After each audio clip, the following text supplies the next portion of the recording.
demand, and I've seen it below in my comments, to really take a look at Doink, and that's what we're going to do today. We're going to do Doink, and he's going to be today's tutorial. Now, Doink's interesting. Let's take a look at his moves.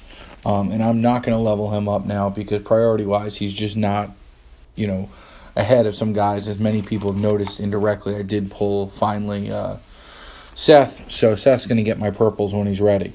But right now, these are his moves. You can see the blue move's fairly worthless. It doesn't really do a heck of a lot. It feeds the purple, but at the end of the day, really, what makes Doink viable is the fact that he does essentially cycle his moves, which will make him, going forward, a lot more valuable when we're dealing with bigger healths and, not a turn-to-win situation.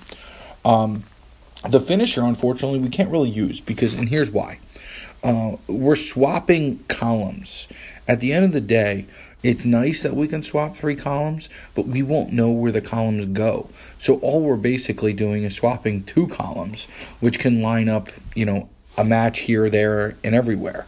It's not a real catastrophic hit. I don't use it. It doesn't seem to make a lot of sense to me to go that route. So what we do instead is we do a 2x4 area to swap into purple gems. It's essentially a lot like the Mr. Perfect move, except obviously it's at the purple gem damage and there's no buff on it. The purple moves, there's a choose 2 to destroy, which opens the door to Luke Harper. We'll talk about trainers shortly. And then we have the choose 4 red gems to swap into green gems, which, as we possibly saw before with Hacksaw Jim Duggan, and discussed in some other channels, it sounds good, but you're not doing a whole lot. Generally speaking, it's no different than, it changing those gems. So you're still kind of married to another gem. It'll be good to flood it, but, that is what it is. So in terms of trainers, Luke Harper is a definite must because he allows us to break more gems. Now, we're going to go with 2 different trainers. I'll show you how to run it both ways. This game is a game that is really dictated by MP trainers. So what we'll do first is we will first run him with Woods. So obviously when we run him with Woods, we're going to be chasing purples. That's how it'll run down. Additionally, I'll note the fact that my Harper's at bronze, so it can get to as many as 7 choose destroys.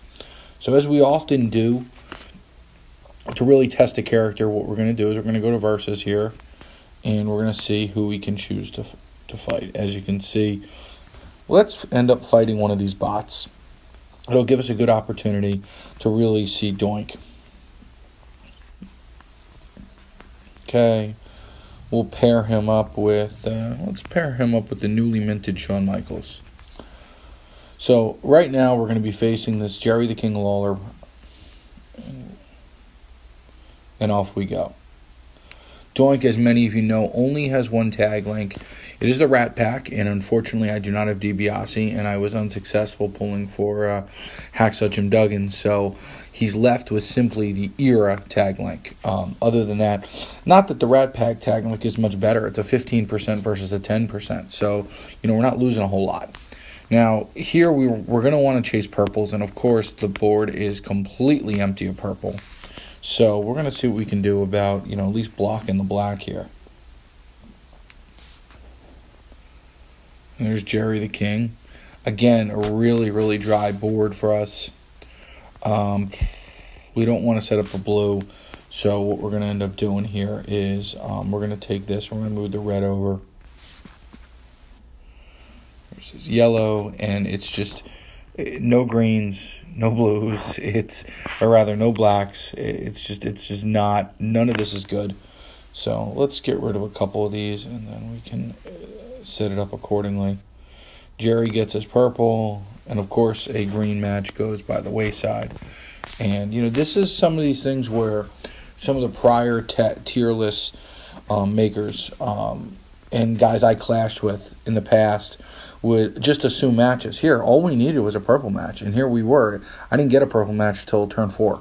So there's really a value on looking at the alternate matches to sit there and see what a character can do in the event that he doesn't get a primary match. And that's why when we talk about Macho Man Randy Savage and some of the other ones, and even the Warrior with his 9-charge cross break move, it's a short charge. So it gives you an opportunity where if you can't, get your primary color, you can get another move off. Now, this shows the swap green move. So as you can see, really, what are we choosing here? We're not choosing a real whole lot. We can get a match, and we'll get that match because it won't trigger a pin. Because really, we want to be able to do both of these moves at the same time. So 2-6 matches will not trigger a pin. Let me stress that. It will not trigger a pin. It'll get us darn close, but it won't trigger it. So what we'll do here is we'll go there, and we're going to put one here, which should set us up.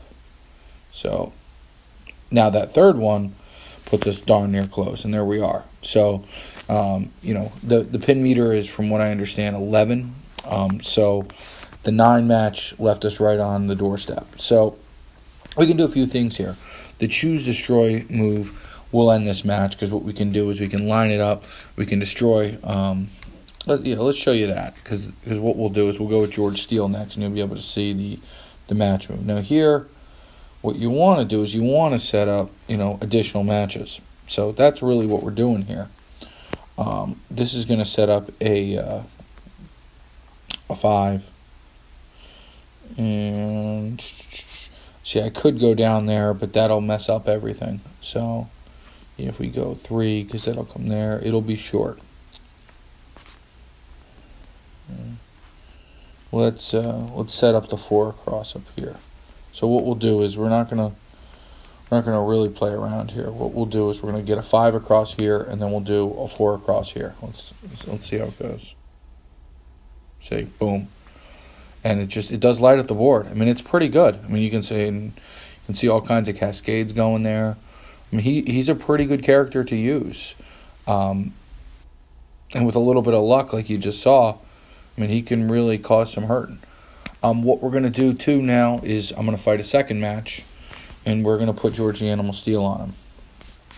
That was the alignment I went with during the Tech feud, because I had Woods on Curt Hennig, and it was fairly effective. I find them both to be equally effective.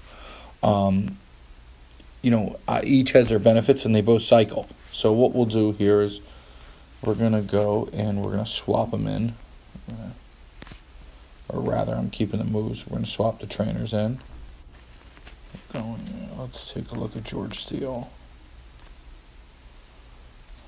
who will be offered as a mega today. A little 20,000 hit there. And we'll keep it as it is.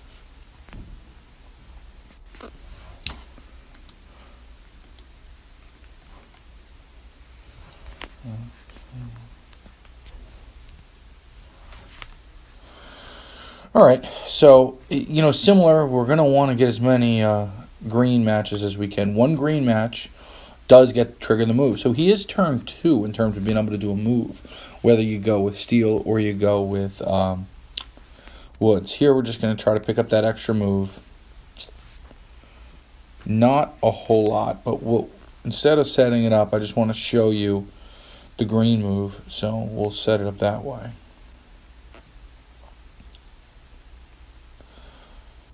As I indicated, at gold, Hennig is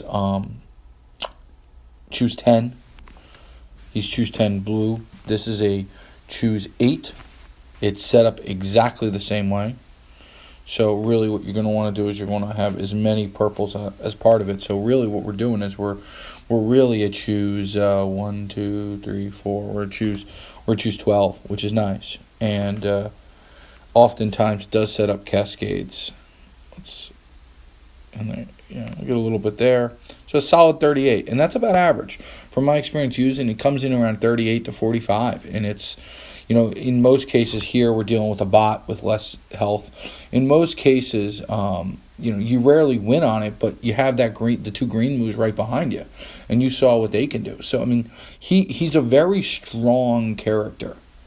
And, it's a situation where even though he can't necessarily end the match, he can do a whole lot of things. And he's relatively quick based upon, even if you can't get a match. The charges are all low. So that's Doink. Obviously, there's only about 80 floating around, so I'm sure you don't see a whole lot of them. The other value with Doink, if eventually he gets put and released as a mega, is the fact that with that choose move, it allows you to farm well. So you can choose to destroy these loot boxes, whether you're doing versus or whether you're looking to get loot to pick up some TP coins or the very few people who actually use it for tokens. But I hope you enjoy this tutorial. Feel free to continue to request additional tutorials. Generally speaking, I try to choose guys who, for all intents and purposes, have a little bit of creative builds. And I could do a tutorial of Brock, but really, what's the point? Everybody knows you just match the green and then you lay them out. So, I'm more inclined to show alternate characters, to show different builds and show some of their value in the event that it's not completely obvious across the board. So, hope you enjoy it. I'll hear from you guys soon.